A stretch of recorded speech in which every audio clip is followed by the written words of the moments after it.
There are two sections of the skin, the epidermis and the dermis. The dermis is the living layer. The dermis is where the dermatologist mainly focuses on. The epidermis is we as estheticians focus on that layer. The epidermis, E, esthetician, epidermis, D, dermis, dermatology. There are 5 layers of the epidermis, and I've kind of given you a visualization of each layer.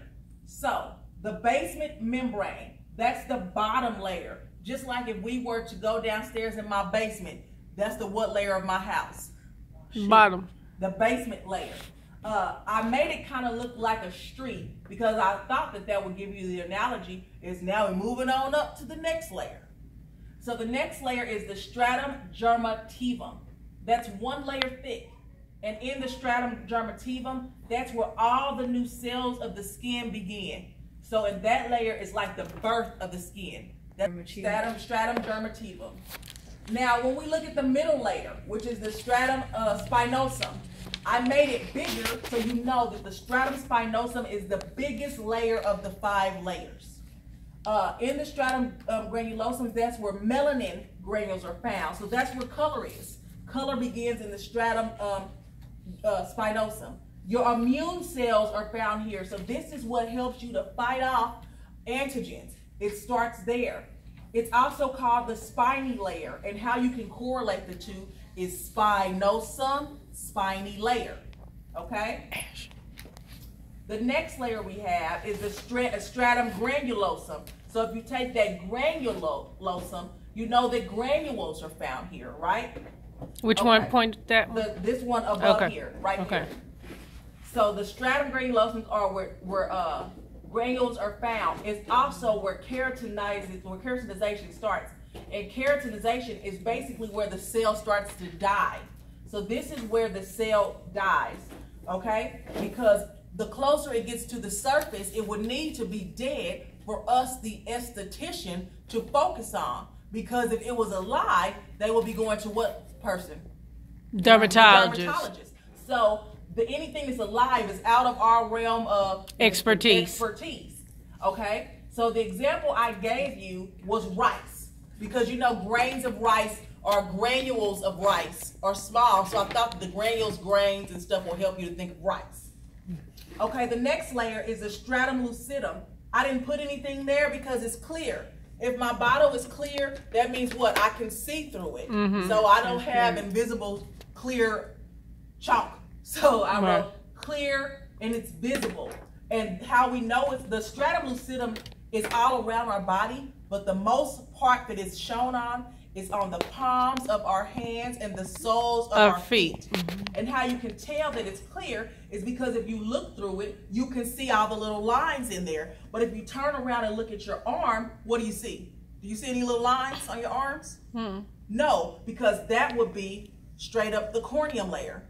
So that's what we see. Okay, I put that the light passes through it and it is the waterproofing part. Okay, the top layer, that's the layer that you as an esthetician mainly focuses on. Because that's the part that you see. There are 25 to 30 rows of keratinized cells. So look, in the stratum granulosum, that's where the keratinization starts. In the stratum corneum, that's where it is full on keratinized cells. So that means they're what? They're dead, completely dead, right? It's flat. It's the horny layer. It's the top layer. It's the layer that you see. So if you had a question that asked you, what layer of the skin does the keratinization begin? It is the stratum granulosum. If you had a question that asked you, where are melanin granules found? It's found in the stratum spinosum. Let me ask you a question. What exactly is pigment? What's the name of pigment? What's the technical name of pigment? Melanin. Okay. I want to go a step further and talk about some stuff we talked about earlier. Okay, we talked about different types of glands, right? We talked about one gland that was attached to hair follicles. And I told you the hair follicles is attached to are more prominent in your genitals and your underarms. What kind of glands are those? Apocrine glands. It starts with an A. What I told you is if you don't wash your ass, it'll stink. Right? Right. Okay. Let's think of some more questions that I asked you. What is the #1 function of the skin? Protection. So the skin is the skin protects the body by producing what? Sweat. It's a mantle. Oh, acid mantle. So we know it's safe to say that the skin is protected by it protects microorganisms by the acid mantle. So, and what is the #1 thing that helps you with fighting bacteria and fighting germs? Is unbroken what? Skin. Because the acid mantle protects you, right? Mm-hmm. Okay. So we also talked about how does the skin regulate the body's temperature when it's hot? Sweat. It sweats. Cools you off. Okay? Because it wants to cool you off so you don't overheat. However, if it's cold, what would it do to your blood vessels? Would it open them up or would it constrict them? Constrict. It would constrict them. Why? Because if it's cold, it wants to hold on to everything in order to keep that temperature, right? Mm-hmm. Okay, I talked about how the skin acts as a sensory organ. I said it acts as a sensory organ because what type of stimuli would the skin react to if I went to touch you? Pressure. Something about pressure. Yeah. It'll be pressure. Okay, and also the skin acts as a sensory organ because it contains what type of endings? Nerve. Nerve endings. And where are your nerve endings most prevalent in? Fingertips. And what is the one thing that we all have that makes us fingerprint? Unique? Your fingerprint. Okay. Now, if I ask you this, if this is a true or false question, are lipids absorbed into the skin through the epidermis or through the dermis? So if I were to put jojoba oil on you, Paula, is it going to absorb in the dermis, the living layer, or the top epidermis layer? So think about that when you guys are putting on lotion. Where does the lotion go? Epidermis. The epidermis. You know, we can't like creep into our skin and throw lotion on it. Mm-hmm. You have to do it on what's on top. Mm-hmm. So that would mean your top layer, right? Mm-hmm. Okay, so what is the reason that I told you the skin is an excretory organ, Ashley? What does it excrete? Sweat. Okay, and how you can think of secrete will be S and S, secrete and sebum, right? Because secrete means oil, but excrete will be to eliminate, because it eliminates waste, and it excretes through what? Sweat. Skin, yeah. Okay, so what vitamin is the skin exposed to when we're outside? D. Vitamin D. All right. Are we doing pretty good, huh? You're doing really good. Where is the skin thickest on? Feet, bottom of your feet and feet. Because think about all the damage we put our hands and our feet through. We can walk through gravel on our feet. You think you can walk through gravel on your arm or your face? No. No, because it's not as thick. Okay, but where is it thinnest at? And that's one of the first eyelid. Places. Oh yeah, and wait till you wax somebody that has older skin, and you go to put the wax on, and the whole eye just goes with the wax and stays there. It's gonna be life altering. Okay. I know the first time it happened to me, I was like trying to push it back down because I wasn't expecting that. Okay, so we talked about deep wrinkles in the skin. Okay, so if you have deep wrinkles in the skin, that means you're what? You are aging. So if you're aging, what did I tell you? You lose elastin, and there's another one, collagen. So deep wrinkles in the skin are changes in the collagen fiber. So collagen is what babies have that makes their cheeks really thick.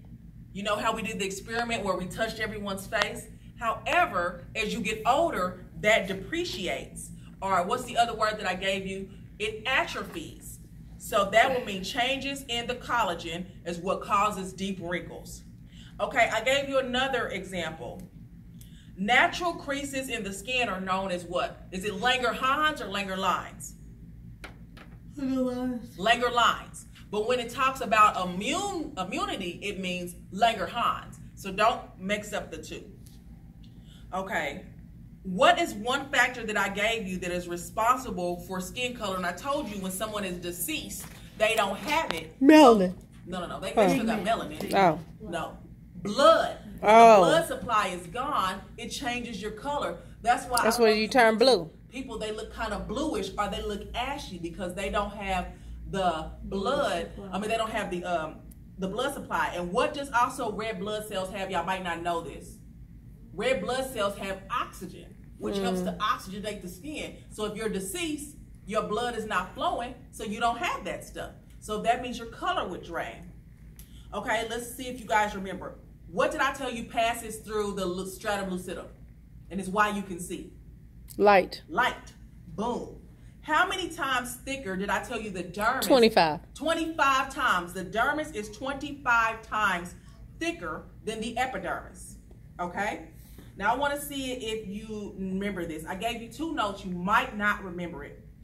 What anchors the dermis to the epidermis? And you say it wrong. So I don't remember. It's the basal lamina, but you call it the basal laminina. Okay. Okay. So we talked about 2 layers that are in the dermis. We talked about the reticular layer, this shape like what shape starts with an R? Round. Rectangle. The reticular layer is more of a rectangle. But the layer that anchors the dermis to the epidermis is the papillary layer. So if you ever have a question that says, what anchors the dermis to the epidermis is the papillary layer. What anchors the dermis to the epidermis is the basal layer. So let me say it again. What anchors the dermis to the epidermis is the basal lamina. What layer connects the dermis to the epidermis is the papillary layer.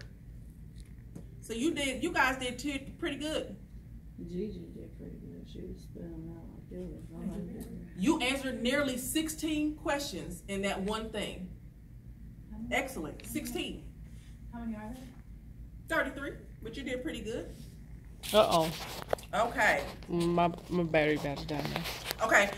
What glands are more active when you are working out? You sweat. Eccrine glands. Oh. Okay. Where are pigment granules found? It's a type of site. So if pigment granules are melanin, would it be melanocytes? Yeah. Okay, so melanocytes.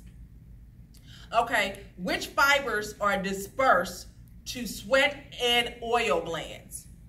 Would it be motor nerves or secretory nerves? Secretary nerves. Secretory nerves. Perfect. She does the Perfect. What is that again? Secretary nerves. I'll go back over that with you in a second. So, what are sebaceous glands attached to? What kind of follicles? Hair follicles. Okay, what type of gland is attached to some hair follicles and it make you stink too? Yeah, Apocrine gland. Okay, what is the resting stage of hair growth called? Is it catagen, telogen, or anagen? The resting telogen. Telogen, okay?